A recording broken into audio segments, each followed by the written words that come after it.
Welcome to Natural Aesthetics. Rather than talk about a particular subject for this video, I'm just going to analyse some of the footage that I recorded from the last 3 full body sessions. Next video I'll talk about shoulder development for natural bodybuilders. So to start the week off, I'm still doing 6 sets of 3 on bench press, where I'm up to 110 kilos, pull-ups where I'm up to 25 kilos, and squats, back squats more specifically. I only did 1 set of 3 for this session, 165k, simply because I was running out of time and it was a hard set.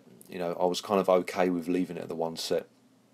Heaviest I've gone in a while, and I will add to those sets at the same weight next session. Calf training, 235k for 6 sets of 3. I prefer training calves heavy compared to very light loads. Second session of the week, I start off with 2 sets of 5 at 50 kilos and dumbbell incline.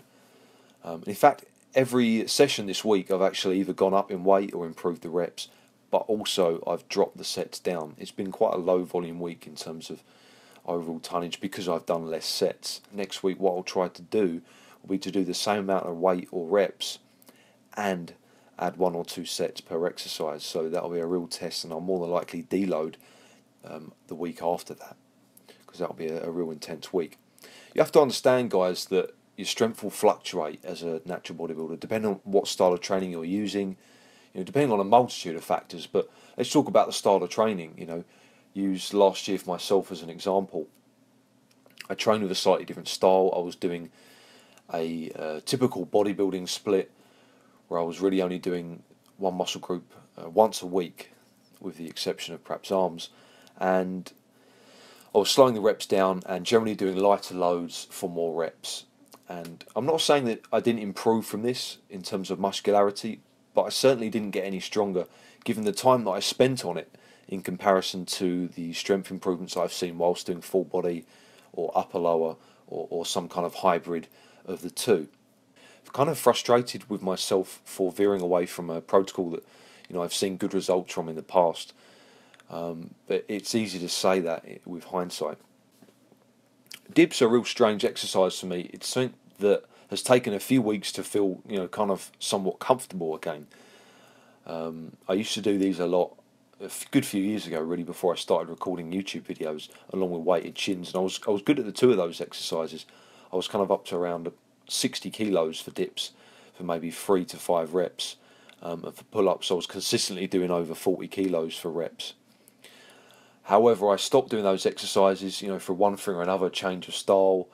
I had a few injuries in my shoulders, so I couldn't do any dips at all. So I kind of just veered away from that exercise, and when I first included these in the routine, they felt terrible.